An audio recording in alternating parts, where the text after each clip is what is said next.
While best known as a source of educational videos, Discovery Education houses scores of other resources. To access Discovery Education, or DE as we commonly refer to this app as, start in your ClassLink page. Use the search bar to type in Discovery Education, or find the app with the blue background and the globe.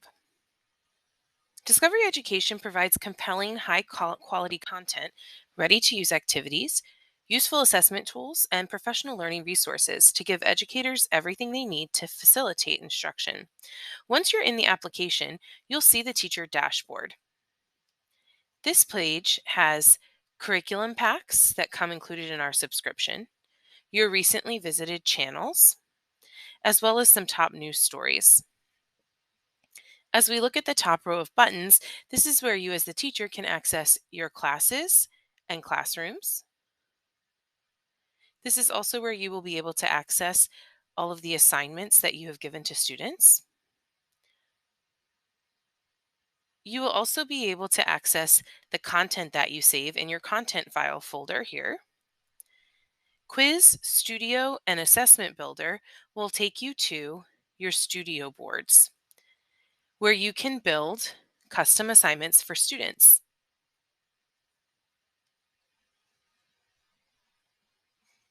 Across the top, you will also see the Explore button, which we will get into later in the course, and have a spot to browse the standards and the content that is related to those standards. These are both state and national standards that are categorized by grade level and subject area. The last button that you'll see on your main homepage is the Educator Supports button. If you click on that button or search for Educator Supports in the search bar, you will see that there's lots of timely resources, instructional strategies, and even some professional development videos. When you access the search bar at the top of your page to search for your content or topic, you'll see it brings you up to a results page that you can then filter by grade level, subject area, or type of content.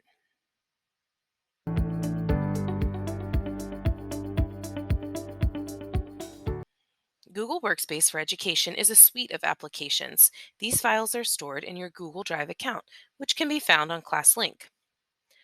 Once you open your Google Drive, you're going to see all of your files listed, starting with any folders you may have, and then followed by the files that are stored loosely.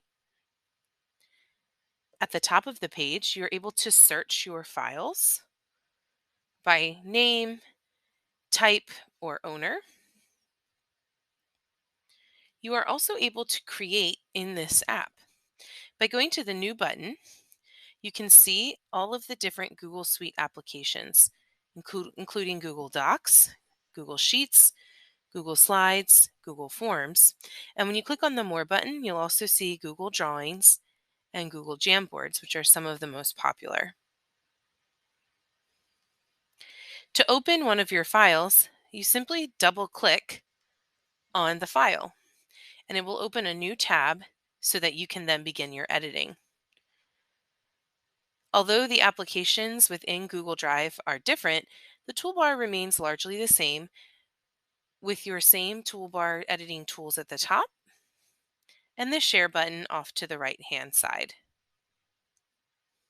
Some people choose to add individual applications from Google onto their ClassLink page.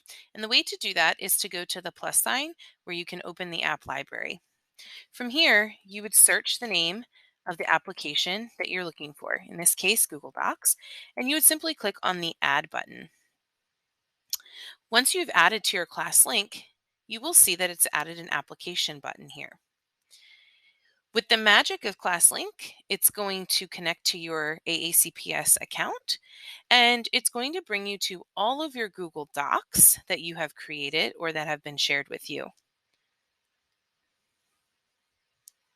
You can also create a new doc from here.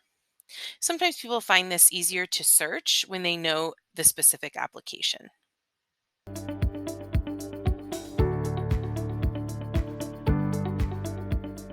On our ClassLink page, to get to the next application, you're going to look for the light blue and white icon labeled Nearpod. Once you click on the application, it will bring you to your teacher homepage. On the left-hand side, you'll see a menu of your projects, the reports after your students have completed your lessons and activities, as well as several libraries. At the bottom, you'll see teacher resources with video tutorials. You can create a full lesson with content and activities within Nearpod by clicking on the Create button. You can also just create an interactive video with built-in questions or a quick activity that gamifies your lessons as they are. You'll notice you can also build from Nearpod within Google Slides. In the center of the page are And activities that you have worked on. And when you click to edit one of those lessons, or when you are creating your own through this button here, you're going to see that there are a menu of options. You'll see here that you can add existing slideshows from PowerPoint or Google Slides. You can even insert Sway projects and PDFs. Images and audio are also supported in Nearpod. You can also make your lesson interactive by including some web content, uh, built-in brain breaks, or even a simulation or virtual field trip. And to really gamify your lesson, as you scroll down, you can also have opportunities for students to take multiple choice quizzes, to draw their response to some of the content you're reviewing, or do any of these other games.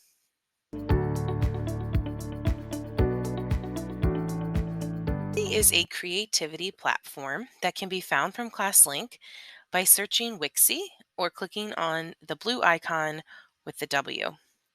When you launch Wixie, it's going to take you to your projects page, and in the center you'll see all the projects that you have worked on. Along the left-hand side, you'll see that your team projects, which are collaborative projects that you've assigned to students, will fall into this folder. Your assignments folder will be any project that you've assigned for students to work on. Assessments will be any rubrics that you've created, and showcase is where you've put things that you would like to showcase. You'll also see that there are several folders that have curriculum materials inside, as well as a ton of templates, which we will look at later on in the course. There's also a school folder where you can share resources. At the bottom on the left, you'll see the Wixie 101, which are tutorial videos on how to work within Wixie. You'll also see the lesson ideas folder, which will link you to a ton of lesson ideas by subject and by grade level. At the top on the blue bar, this is where you will view your students and your classes. You will also be able to start new projects using the New button, where you can choose the orientation of the page. Once in the editor, you will see across the top that you can add text boxes, images from an image library,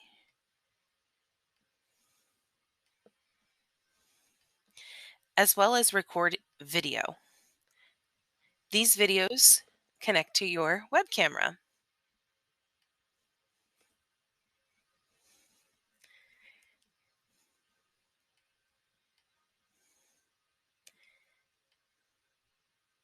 You also have the ability to create collaborative projects using the Team button, which will allow you to assign who gets this project and who does not.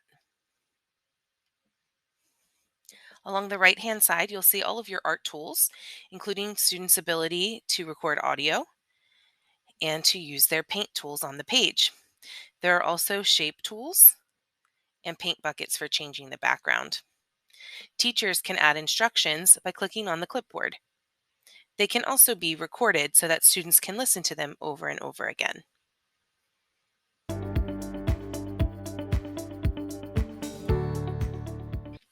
The next application that we will look at is called Lumio. This is by the makers of Smart.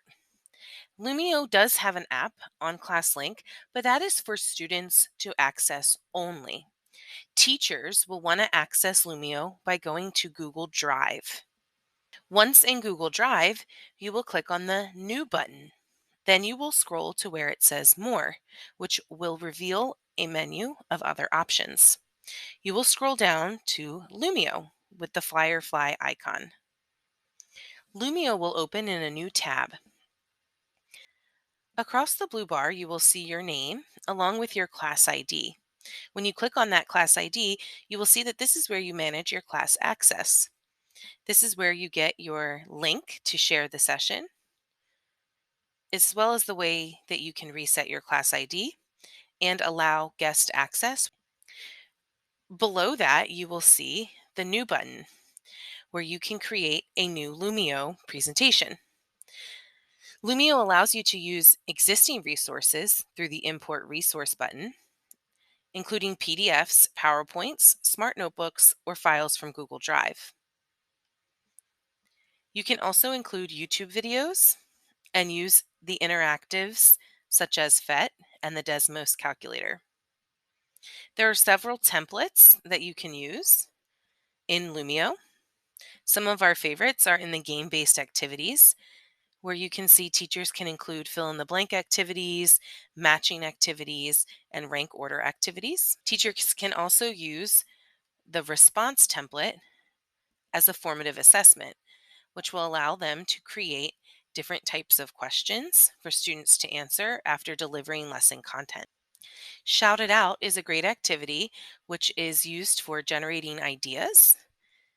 Teachers can decide to put those ideas that students have shouted out in randomized areas or categories. Lumio also has many ready to go resources, such as manipulatives like base 10 blocks and coins. There are also lots of graphic organizers. Once you have created your Lumio project or activity, when you hover over the top, you'll see the ability to start the activity,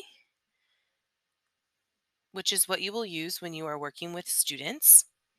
It will load your activity or project, and using those three dots, you will see that you are able to share or edit the lesson from here.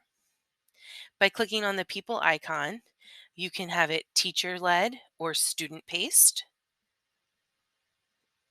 You can also convert every single page into either individual activities, group workspaces, or whole class whiteboards. As you progress through your slides, students will also progress with you on their screens and can interact with the materials if you have created them to do so.